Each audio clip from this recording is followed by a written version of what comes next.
everyone, for today's lesson we are going to learn how to prove triangles congruent by side, angle, side. For today's lesson you will need the following materials. Please have the cutouts ready to go for from the day 4 video lesson cutouts. So we have a side, angle, side congruence postulate as well as a quick example. You will also need to have some colors, a glue stick or some tape, and something to write with. Please go ahead and gather all of these materials and then go ahead and restart the video. And here we go. So the first thing that we're going to do is we're going to start off with our postulate of side, angle, side. And we're going to glue that directly into our notebook. I'm going to leave a little bit of space because I'm going to do some writing on the side. And what side, angle, side says is that if two sides and their included angle of one triangle, so included angle represents the angle that is in between. So if two sides and the included angle of one triangle are congruent, so we have two sides and the included angle of one triangle are congruent to two sides and the included angle of a second triangle, then the two triangles are congruent to each other. So what we have here is a quick example. Remember, included angle, once again, represents the angle between the sides.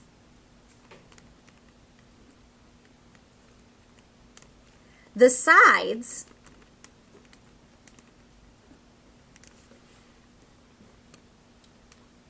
will form the included angle.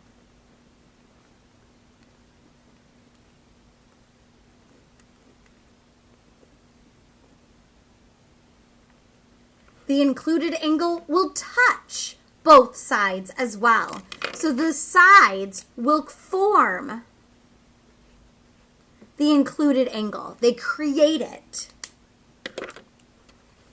So in this problem, we have if side RS is congruent to side UV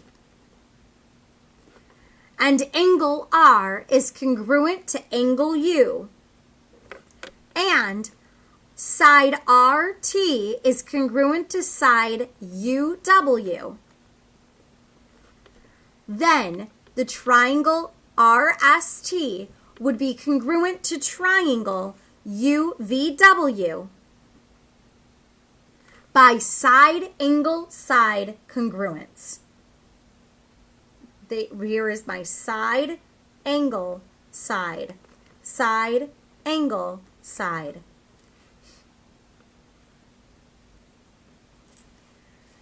So whenever we are working with proofs, we use side, angle, side. This is our SAS for proofs. This is our shortcut for proofs.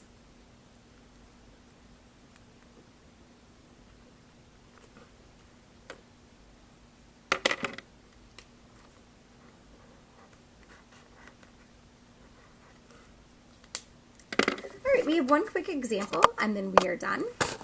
So I would like you guys to please go ahead and paste this example directly into your notebook.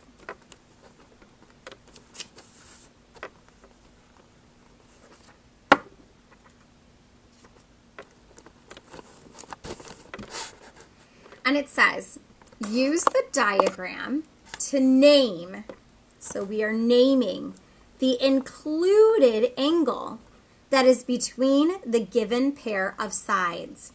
So in this problem, I strongly recommend that you have your colors ready to go. We have GH and HI. What is the included angle of GH and HI? So GH and HI, they form angle H. So we're going to call this angle H. For letter B, we're going to look at HI. So I'm going to highlight that. That because letter A was yellow. Letter B will be green. We have segment HI and IG. So here is H to I and I to G. Now, because of the type of figure that we have here, we can't just call it angle I. Angle I is not okay because angle I represents 3 different angles. So instead, we have to use 3 letters to name this angle. So I'm going to write that down. You must use 3 letters to name the angle.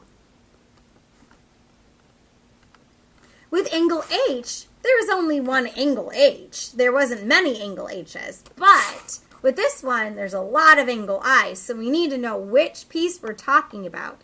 So we can call this angle HIG or angle GIH.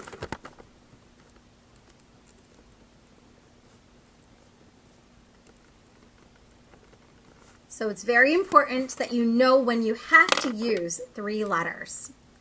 Our last one is GI and IJ. So here is GI and IJ. So once again, we can't call this angle I. We have to use 3 letters to identify what side of or what piece of angle I we're talking about. So once again, you have to use 3 letters.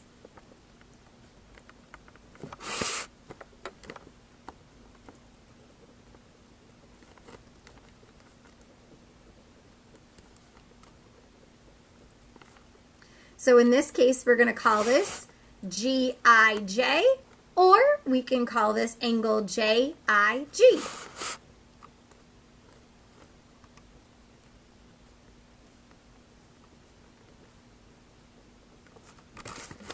And the skill of being able to identify the included angle is going to be really important, especially for our proofs that we are going to be doing. There are also going to be some problems where they will specifically ask you what is the included angle of certain triangles. So knowing when to use just 1 letter versus knowing when to use 3 letters to name an angle is going to be really important so that you don't make any errors in your proof. That is the end of today's lesson. If you have any questions over side angle side, please feel free to email me. Otherwise, I hope you have a wonderful day.